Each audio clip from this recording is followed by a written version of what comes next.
Hello, everyone. Welcome back to another edition of StarSound Speaks. This is your host, Irlianna Samsara of StarSound Astrology. I have a very, very special guest with me today. Here she is, Holly Payberg-Torroija. Hello, Holly. Hello. So good to be here. Yeah, I'm so excited. I wanted to do this forever. And here's the thing. Holly is not an astrologer. Okay, but that's I know nothing. you know nothing. Except She the said impact. right. You say you know nothing, but the reason I have her on is because Venus retrograde in Leo. This is one of the big major transits of the year, and all of the implications about creativity and our self-worth and our divine creative self, our authentic selves. We are revisiting all of, who and what we are loyal to, what agreements we've made that we may not be aware of subconsciously. Hang on with me, Holly. I got to give some straight answer here. When it went retrograde, I remember it was in an aversion, exactly 28 degrees from Pluto in Capricorn. So there is a lot of under the hood subconscious programming that we're dismantling, and it's not an easy process, but it's definitely has to do with corporate hierarchy, the male patriarchal toxic patriarchy, right? And so we're getting to re-examine this. And as we know, those of us familiar with astrology, we know that when Venus goes retrograde, Venus, the goddess, she's going in the underworld, and it's an initiation process.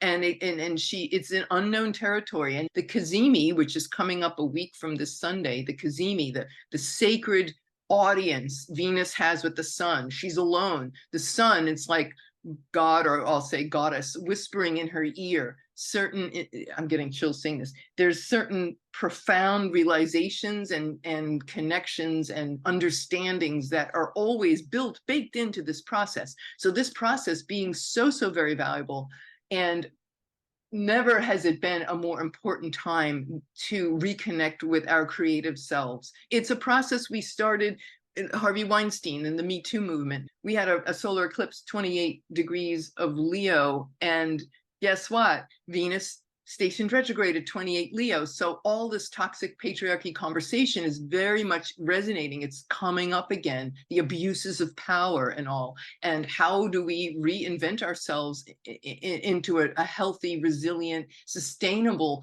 model of existence? And so those are the big pictures. We've been talking about this a lot. Michael Bartlett and I did a great, if you haven't seen that, he's so brilliant, my beloved Santa Fe star brother, talking about all this.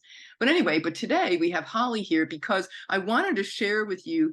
Holly is a dear friend, and I have been in her class. She does these classes, and she is the founder of a writers community, unlike any writers community you've ever seen. It's called Loving the Process, and I'll put the links below and all.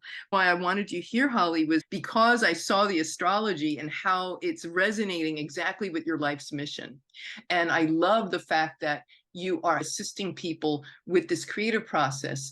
Our creativity has always been so shut down in our society. We're made to feel like we're not artists and all. So your work has helped me. I never would have done this creative project. Sorry, guys, I can't announce it yet. I'm keeping my focus on this very big project of mine. But anyway, I digress. Holly, I know you worked in Hollywood. You worked with Lisa Kudrow. You worked with Harold Ramis. You had a real job and a real career in Hollywood.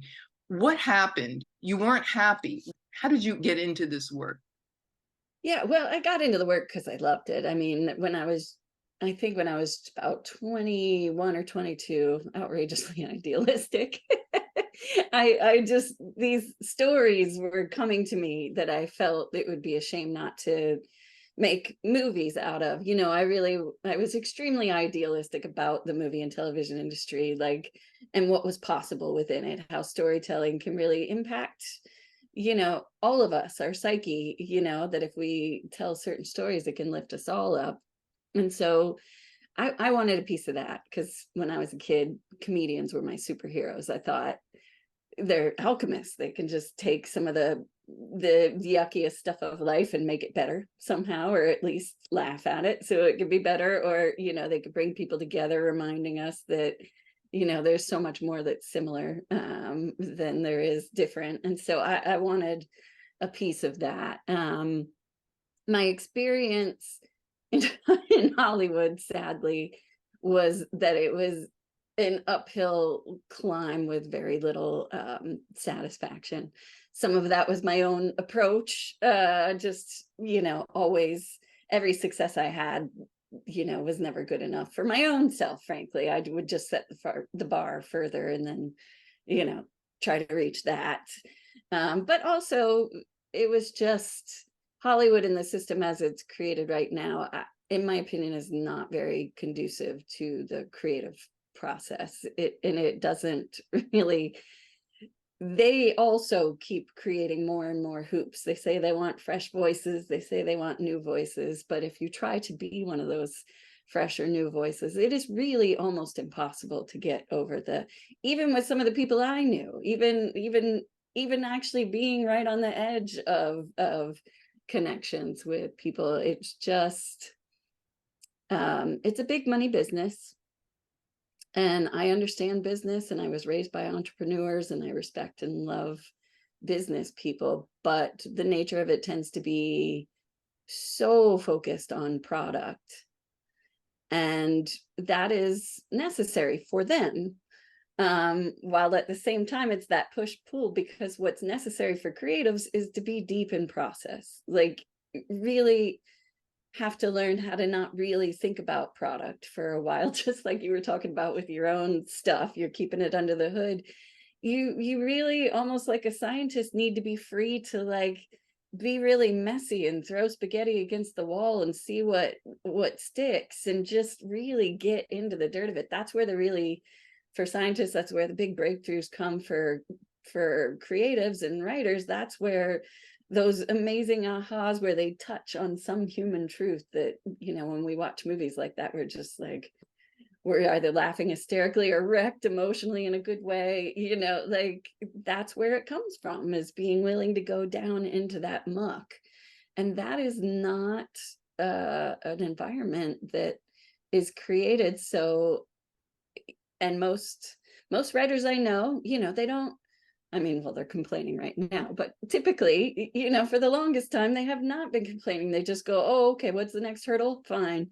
Now I have to be a marketer and a producer too. So and I have to have a following on social media. They're jumping all these hurdles that are, again, typically what the business people should be doing, not the not the creatives, because it keeps them focused on product and not deep in, like you said, the underworld, where you're really searching and finding and finding in intimate ways to express. And so for me, I got tired of all of it. I decided there was a much easier way in life to have my creative fulfillment and satisfaction. And so now I'm writing curriculum. I'm probably going to write some novels because I can self-publish and I don't have to jump through anybody's hoops. I can do my own. And I've been coaching writers because that I really do believe. And not in, I work with writers who are really interested in genuinely being great writers and really interested in diving into that muck and just developing a serious craft. I'm not going to promise them whether they're going to be famous or published or produced, because that is anyone's guess, and it doesn't necessarily have to do with whether they're talented or not. It typically has to do with whether they're talented at sales, which is a whole nother creature. But those that want to really dive into their creativity and their storytelling, which has, powerful personal ramifications, if nothing else, those are the people I'm there to help at this point, and I love it. Yeah, and you named your community Loving the Process. And I have to say, just personally, having gone through your program, wow, what a program. Oh my goodness. I didn't realize the way you're just you're doing the very thing that is Venus in retrograde is asking us to do right now. We're breaking old paradigms of how it has to be, and especially with women, like how we were taught and the societal conditioning of having to, and the suppression of that muck. And it's like, no, you're like, you give us permission to just be exactly as we are. And it was it was shocking to me those first few weeks where all of my stuff came up. And I mean, that was just me. I don't know if it's like that for everybody, but I went through a horrific, when I started, if you remember, I had lost my cat went missing, and I went through Yes. losing all my 4 cats. So And much stuff. Yeah. it was hell, but I hung on to your program. It was like my lifeline, and Mhm. that I was okay to be, I get emotional. It was okay to be as I was and as I wasn't. There is this complete, what I love about my community with you guys is that there's this complete permission to be as oneself, and not this, I've had this type A behavior. I grew up in the suburbs of New York City, so the Yeah. culture of New York, and in the 80s, it was all that go go go, and conquer and kill off the competition. It was just Yeah. really toxic. So it's like Well, undoing all that. yeah, because getting to that core and finding your actual, true, authentic, unique voice is honestly the only shot you got. It really is. All the busyness of the world and all the people we're trying to impress can muddy that and make you forget it. But in the last couple of years, after the whole journey I've been through, I realized the only people that tell stories that really get us, or make an impact, it's because they went to a truth. They went deep inside a truth that they know, and everyone's got one better than, everyone's got unique experiences, but getting to their own individual truth like that, and pulling away from, like you said, these ways you're told you have to do it, and doing it whatever way it is that you do it is key. Yeah. And giving, allowing ourselves to feel that. It's all such new territory, and it's raw, and none of us have it figured out. And that's okay. No, we can help each other. You've seen it in our community. It's like everyone's got a little piece. Yes, yes. And we all help each other. And Yeah. also astrologically, of course, we also have Saturn retrograde in the sign of Pisces. It's just gone through oppositions with Mars, fighting, and Mercury, the god of writing.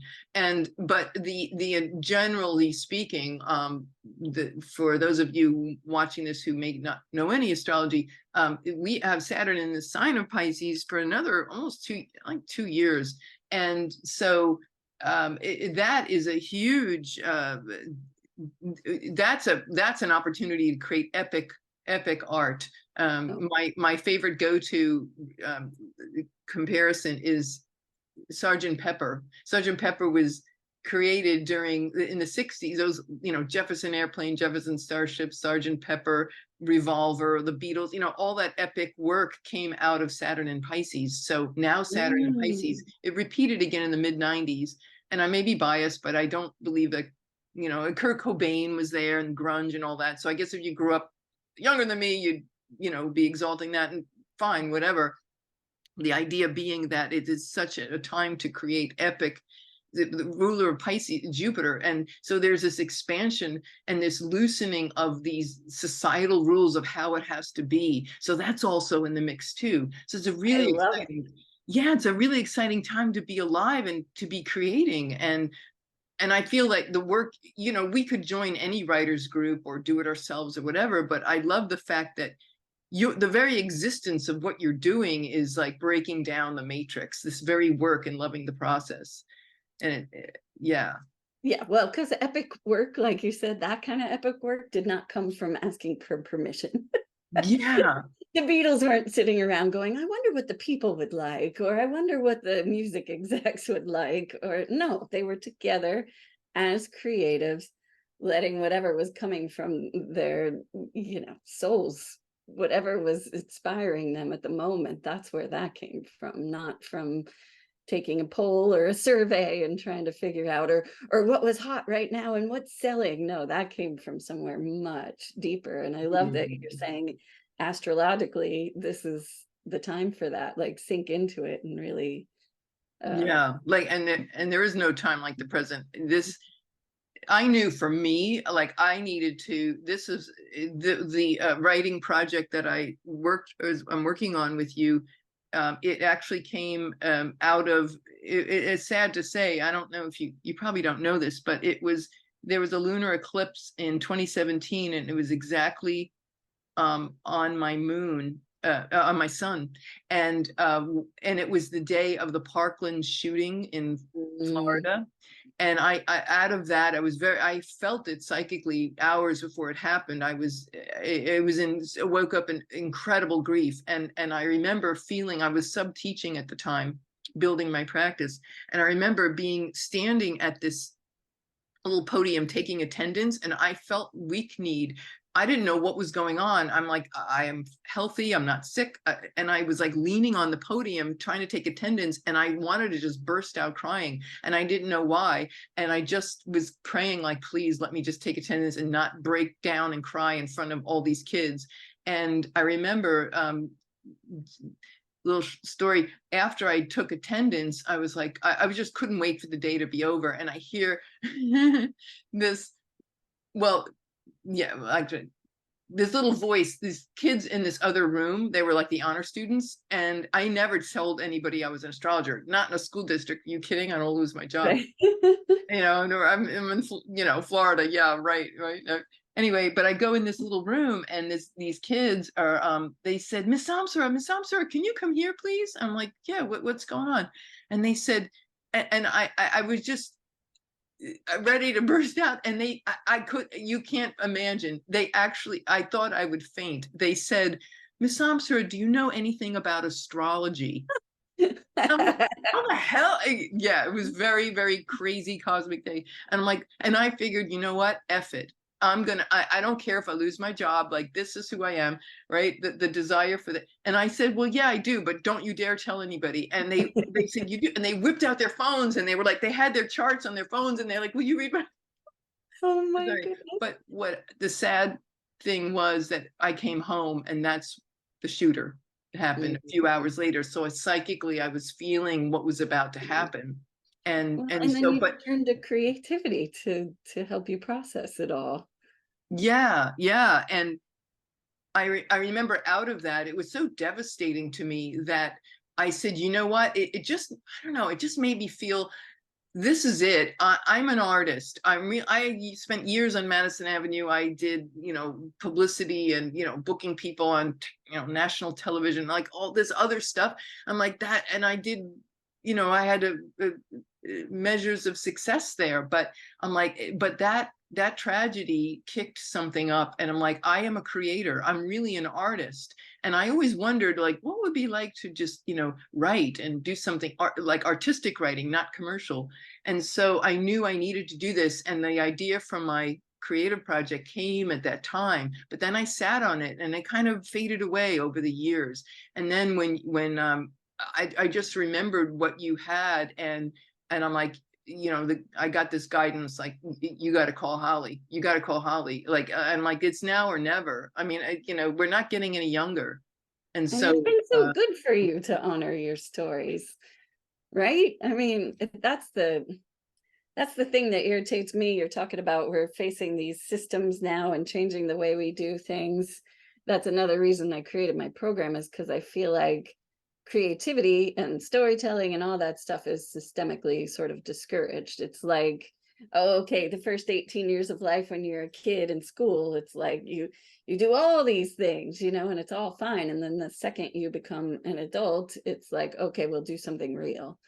And if you're going to pursue any kind of creative endeavors, it better amount to something like financial or otherwise, or you're wasting your time, which I have a big problem with that. I'm like, no, I think that cuts us off at the knees at something that we as humans need. I think we need our stories. I think we need our creative expression, and especially when all these horrific things keep happening in the world. How do we process them in any meaningful way if we're not, utilizing some kind of creative outlet like that to understand, And so I find it.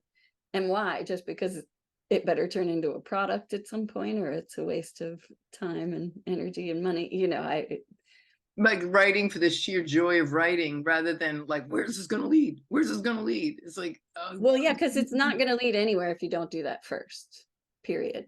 It might lead somewhere, but you might not even want to share with everyone once you're done. Or you might. I don't know. I don't know what you know, everyone's different, but it's like you won't develop the ability to impact people if you don't flounder around in it for quite some time. So, you know, and you're not going to make money at it until you get really good at it. So it's like there's no path the way it is currently, because people won't allow themselves that long amount of time before they have to decide whether it's going to amount to something. Yeah.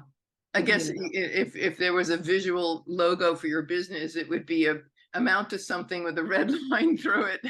Like, I don't know where it's gonna, I mean, like, in other words, not that it's not important, but we just take away, we're not attached to that. We let go of it, because we end up in a better place without that. And maybe it comes, but then there's no attachment. And it's like, oh, isn't that nice?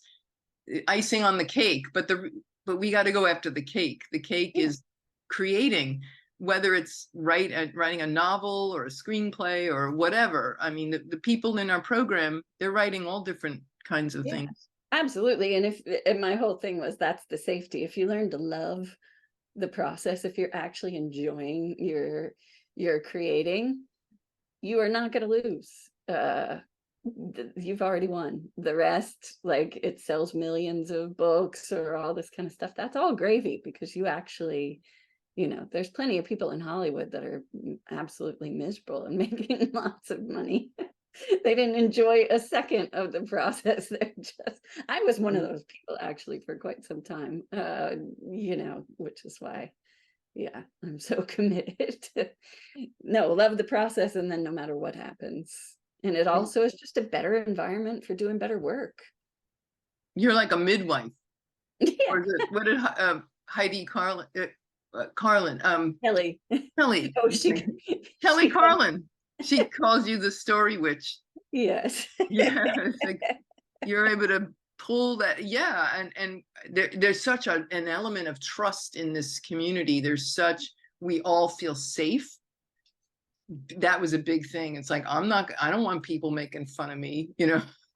Well, because I'm not here Nobody to judge. does. Yeah. I'm not here to judge whether your story is important or good or all these kinds of things. I'm here to help you tell the story you need to tell for whatever reason you need to tell it. Yeah, that's awesome. So you are starting a new one. It's a 1-year program. Your anchor program is this 1-year program, and it's loving the process, and you're starting a new one. And you just told me you're starting one next month, right? Yes, starting in September 13th. I'm able to bring on 16 more students in the full capacity, the ones that want to, where I walk them through, we go through it together. There's cohorts, so we have smaller group sessions, but as you know, keeping it small like that and really guiding them through every step of the way, there's such a bonding that occurs, that not only do I walk them through and help them not just to write the story that they want to tell, but I also walk them through a whole process that they can use over and over again once they've been through it. And we, like a life coach, but for creatives, I assess all the saboteurs that get in their way, so that faster and faster they can get into flow without all that judgment on themselves. And then also they just end up with an amazing writers community. Right. Yeah. I love this. Your community is it's just my lifeline for creativity. So as much as I love astrology, it's like I really got, and I'm getting too, Venus is doing a lot of things in my chart, and I'm really starting to see things differently and take a different approach with my creativity and my voice. And this community is like the very safe space, because creativity, like you were saying, it has been so squandered. We're seeing it right now with the Writers Guild and the SAG and AFTRA strikes. It's like that is a cultural conversation. It's not just about Hollywood. That's about the creative self in whatever capacity. Yeah, I think it is. It's. I mean, particularly with Hollywood, it's slowly there's been this disconnect. I don't fully understand why some of these people at the studios even want to be in the creative business when they just don't seem to have respect for or care about the creative process at all. They just want what they want, and they don't think that they need to nurture, slowly. Back in the day, studios actually had development. They understood that artists needed development time and all that. And slowly, all of that is going away.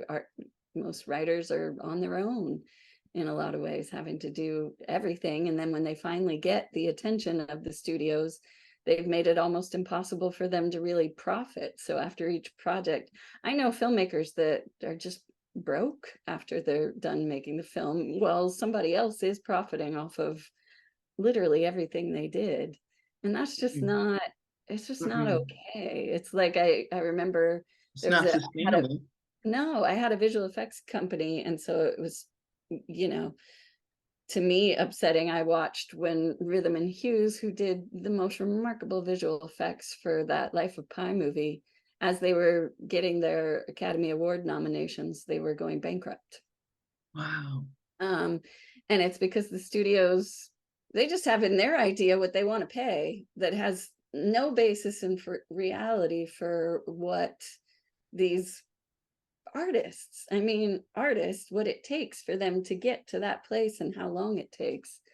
They should be treating them like partners, but instead it's like you said, it's that old power over instead of power with sort Yeah, of it's like there's this is structure. like a squeezing the sponge and wringing out Yeah, everything. is that what you said astrologically? That's gonna go away?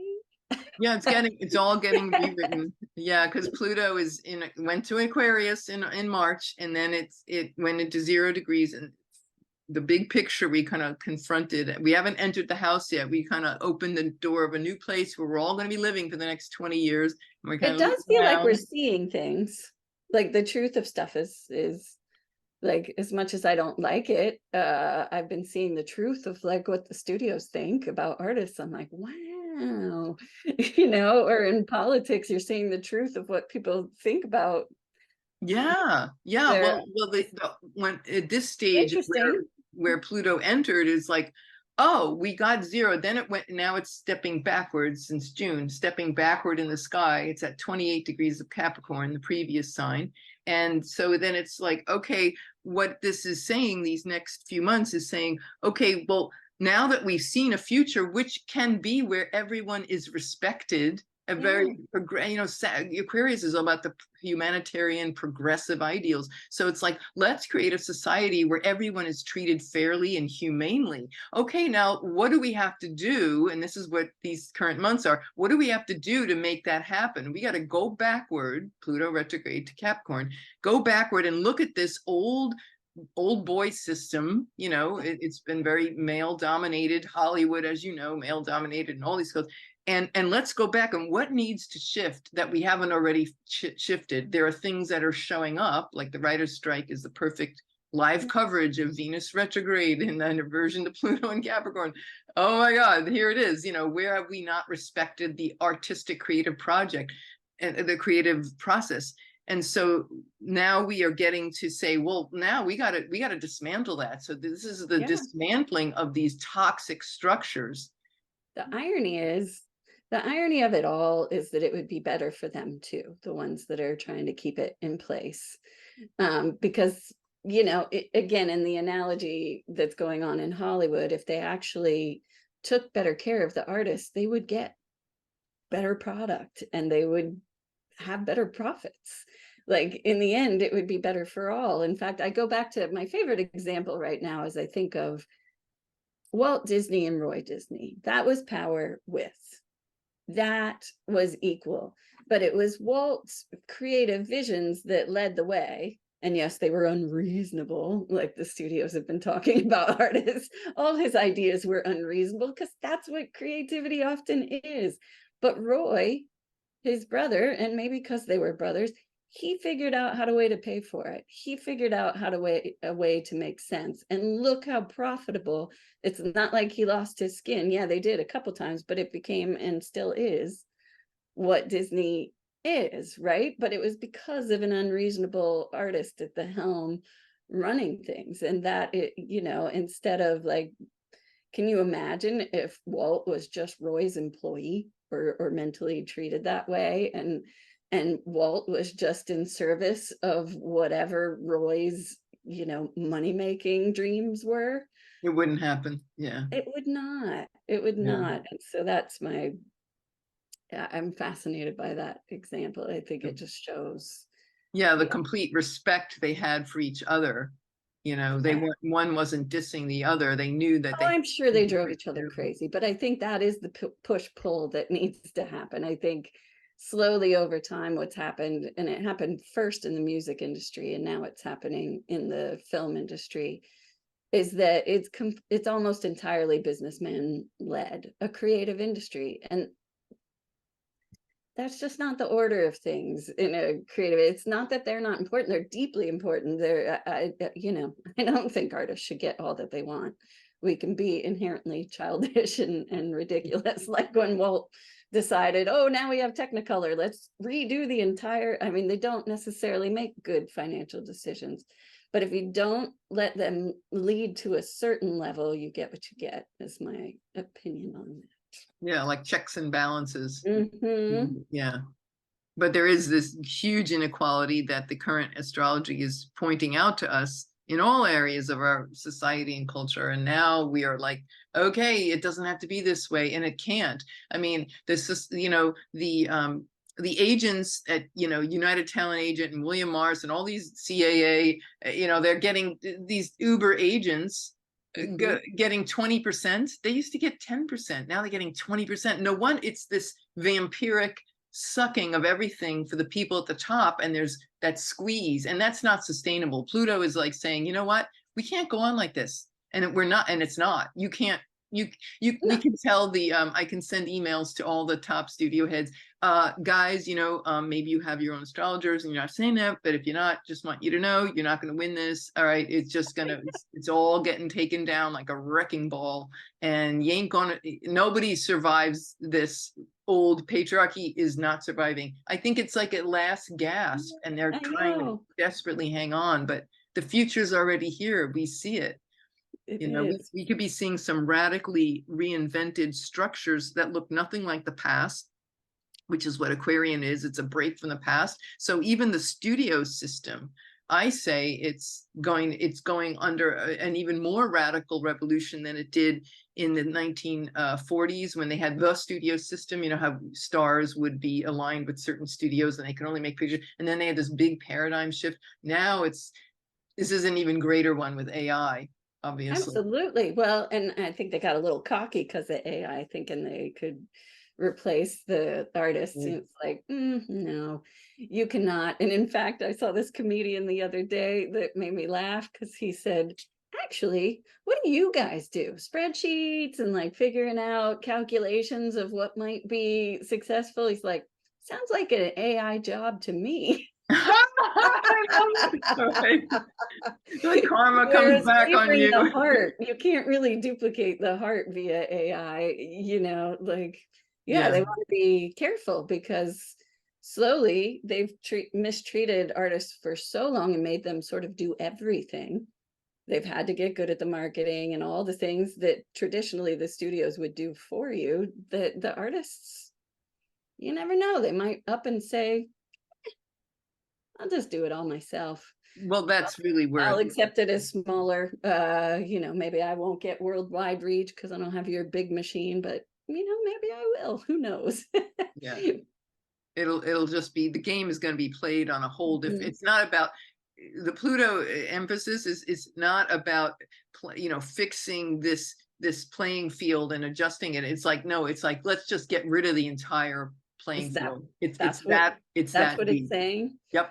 It's that deep. And you're going to see this over the next, it's a very slow burn with Pluto, and it's going to, but we're in this interesting, a foot in both worlds for the next like year and a half, Mhm. When it finally goes, it does without it'll retrograde again one more time back next year into the last degree of Capricorn. So it's like one last cleanup this time and next year. And then once November of 2024, once it goes there, it's in for good in Aquarius. So this is a very interesting time to be looking, and we're cleaning.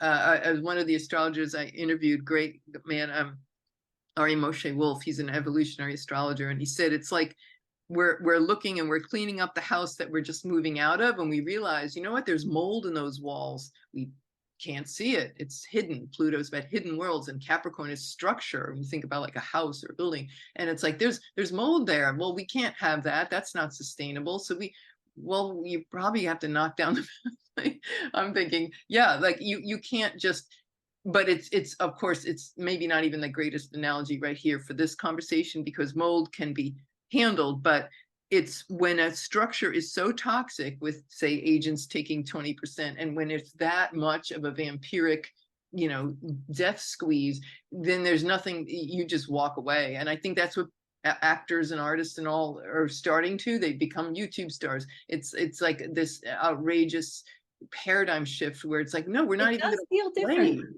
We're not even going to play in that system anymore. We're like done trying to work with you. We're done. They made it so hard for so long that, I saw some other writers recently on the picket line that were basically like, we're used to not making much money from you people, so we can handle a strike. You can. You with your 6-car garage, is nothing wrong with the 6-car. Yeah. Like, yeah. Yeah, and that maybe there's a better way to do it. I was a filmmaker for quite some time, and you can observe real quick. That was one of the reasons I loved Harold Ramis, for example. His was, I asked him how he did it, because he was under a lot of pressure. He was on huge sets, with all the studio pressure and all that stuff, and people were so happy on his set. Like, everyone was just working together and lovely. And I asked him, I don't know how you do it. He looked all calm like a Buddha, and he's like, well, I just made a promise with my friend we weren't going to do it if it wasn't fun. And that was his attitude for his whole career.